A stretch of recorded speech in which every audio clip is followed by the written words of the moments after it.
Ok, aujourd'hui on va parler de The Rock, et je sais pas si t'as remarqué, mais dans chaque film où il apparaît, Dwayne Johnson ne perd quasiment jamais. Il y a jamais un combat, il y a jamais un échange où il finit complètement dominé, et en fait ce qu'il faut savoir c'est que ce n'est pas du hasard, c'est pas non plus dû à son talent, comme ce que je croyais avant. Et on a découvert avec le temps en fait que c'était écrit dans son contrat. Une clause en fait qui lui garantit de ne jamais avoir l'air faible à l'écran. Et c'est pour ça que pendant 20 ans, cette clause a fonctionné, et elle a fait de lui l'homme le mieux payé clairement d'Hollywood. Puis il a rencontré un seul combat qu'aucun contrat ne peut truquer malheureusement pour lui. Et au final, c'est lui qui s'est fait éjecter. Aujourd'hui, on va parler de cette no loss clause. C'est parti. Ok, pour remettre un peu les choses dans le contexte, on est en 2011 et la saga de Fast and Furious en fait commence à s'essouffler, c'est-à-dire qu'il y a 4 films, les recettes qui plafonnent et une formule qui commence à tourner en rond. Et là en fait Universal va commencer à chercher du sang neuf et le studio en fait va recruter Dwayne Johnson pour Fast 5, un ancien catcheur qui est devenu la valeur montante du cinéma d'action, en quelque sorte. Et là le film il explose, 626 millions de dollars au box-office et le meilleur score de la saga à cette époque. Donc en fait sur le papier, en fait c'est le recrutement parfait. Sauf qu'Universal vient de faire quelque chose sans même s'en rendre compte. C'est-à-dire que le studio vient de mettre 2 hommes dont toute la marque repose justement sur l'invincibilité. D'un côté t'as Vin Diesel, de l'autre côté t'as Dwayne Johnson, t'as 2 alphas, sauf que t'as un seul plateau, t'as une seule caméra. Et pour comprendre justement pourquoi est-ce que ça va exploser, il faut d'abord voir ce que ces 2 hommes ont chacun glissé dans leur contrat. Et ce que le public ne sait pas encore, c'est que, et on ne saura pas avant des années bien sûr, c'est que sur le plateau, en fait les combats ne sont pas seulement chorégraphiés, ils sont carrément négociés. C'est-à-dire que les plus grandes stars de la franchise ont chacune une clause précisée dans leur contrat, une clause qui contrôle une seule chose, c'est-à-dire à quel point leur personnage peut être tabassé à l'écran. Et en fait on appelle ça la no loss clause. Et le principe il est simple, c'est-à-dire que mon personnage ne perd pas. Pas trop de coups encaissés, pas trop de défaites humiliantes, pas une image de faiblesse qui traîne à l'écran, une image aussi globalement de gentil. Et si tu te dis peut-être que c'est un caprice d'acteur, en fait c'est complètement l'inverse. C'est une décision purement pécuniaire d'entreprise parce que toute la carrière de Dwayne Johnson en fait repose sur cette même promesse, c'est-à-dire être l'homme le plus fort de toute la pièce. Mais celui qui pousse le système en fait à son paroxysme en fait c'est Vin Diesel. C'est-à-dire que Diesel en fait c'est le visage de la saga depuis 2001. Il est producteur depuis le 4e film et il contrôle son personnage qui est Dominic Toretto. D'ailleurs j'en ai parlé dans la vidéo sur Vin Diesel, je te laisse la consulter en haut à droite de l'écran et on peut continuer. Et donc ce que Vin Diesel avait déjà plus ou moins mis en place, c'était justement ce système de points. C'est-à-dire qu'à chaque coup que Toretto en fait encaisse à l'écran, il y a une valeur en fait chiffrée qui est assignée. C'est-à-dire trop de points dans une scène, c'est-à-dire que le personnage a l'air trop faible, donc on va devoir rééquilibrer un peu plus tard. Et devine qui surveille ce décompte, c'est sa propre sœur. Elle est productrice en fait sur les films, et son rôle en fait il est chargé entre autres de compter le nombre de coups que son frère prend à l'écran. Et le pire c'est qu'en 2015, t'as Jason Statham qui rejoint la saga, qui lui aussi va négocier une limite à la quantité de tabassage qu'il accepte d'encaisser. Et au final tu vas te retrouver avec 3 stars, 3 clauses, et tout ça dans le même film. Un problème purement mathématique apparaît. Pour remettre un peu les choses dans le contexte, on rappelle qu'on parle de film d'action. Et un film d'action ça repose sur quoi?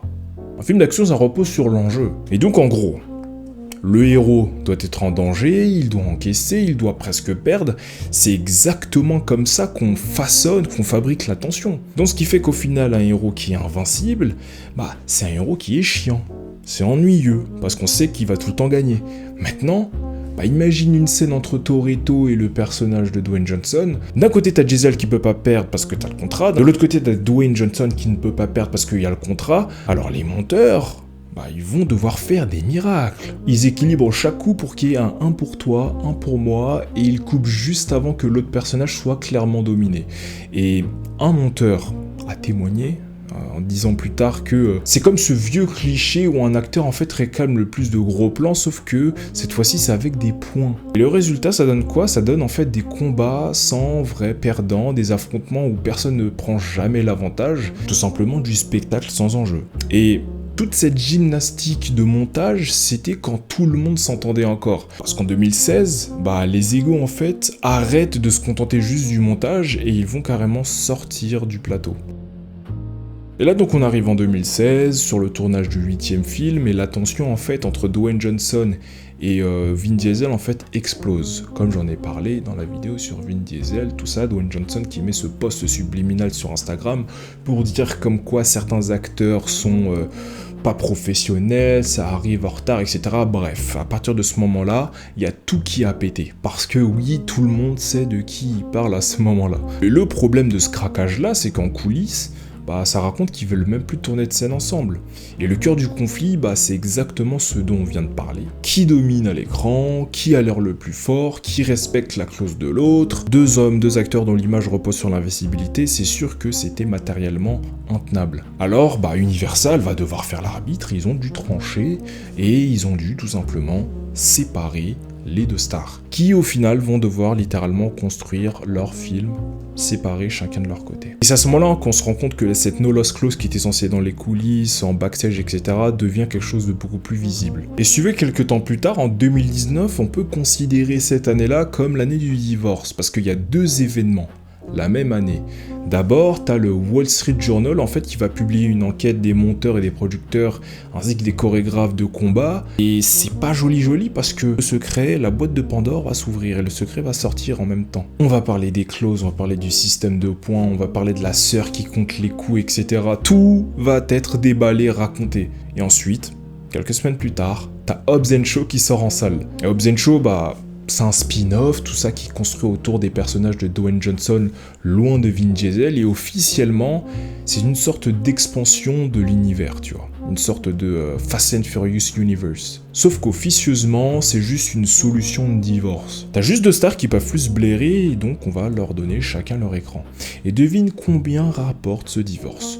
Plus de 760 millions de dollars au box-office pour Hobbs & Shaw. Il faut s'arrêter 2 secondes, parce que c'est un peu le moment le plus important de toute cette histoire. Faut se rendre compte de quelque chose qui est très important, c'est que le No Loss vient de fragmenter une franchise en deux. Il a créé une guerre d'ego, il a cassé la famille que la saga vendait au public, et malgré tout ça, il vient quand même de gagner. Bien sûr que oui, puisque t'as 760 millions de raisons de croire que le système fonctionne et que l'invincibilité paye, et que refuser de perdre, c'est une stratégie qui est gagnante. Sur les plateaux, dans les coulisses, partout. Et donc à ce moment-là, chaque victoire confirme à Dwayne Johnson que la formule marche. Alors il décide de l'appliquer à plus grand, à beaucoup plus grand, et ça sera pas une franchise, cette fois-ci ça sera un univers entier.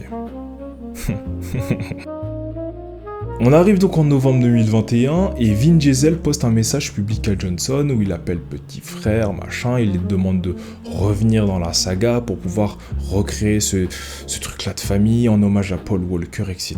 On pense que c'est une main tendue, sauf que Dwayne Johnson, il va voir la main et il va cracher un gros molar dedans. Parce que c'est pas un hasard s'il peut se permettre de refuser Fast and Furious, une grosse franchise aussi rentable. Parce qu'au même moment, il a un projet beaucoup plus grand, un projet qu'il porte depuis quasiment 15 ans, Black Adam. Annoncé dans le rôle depuis 2007 quand même, Johnson a passé des années à installer une idée dans la tête du public que Black Adam ne sera pas juste un film, ça sera carrément le pivot, le centre de gravité, le nouveau centre de gravité de DC. Un personnage ni héros ni méchant, plus puissant que Superman et au-dessus de tous les autres. Et pendant 3 ans, il va répéter la même phrase interview après interview. La hiérarchie du pouvoir dans l'univers DC est sur le point de changer. Mais pour être au sommet d'un univers, il lui faut un adversaire à sa hauteur. Quel autre nom que Superman ? Je pense qu'il n'y a pas un autre personnage qui peut rivaliser si tu veux être au sommet. Sauf qu'à l'époque, Henry Cavill n'est plus vraiment Superman.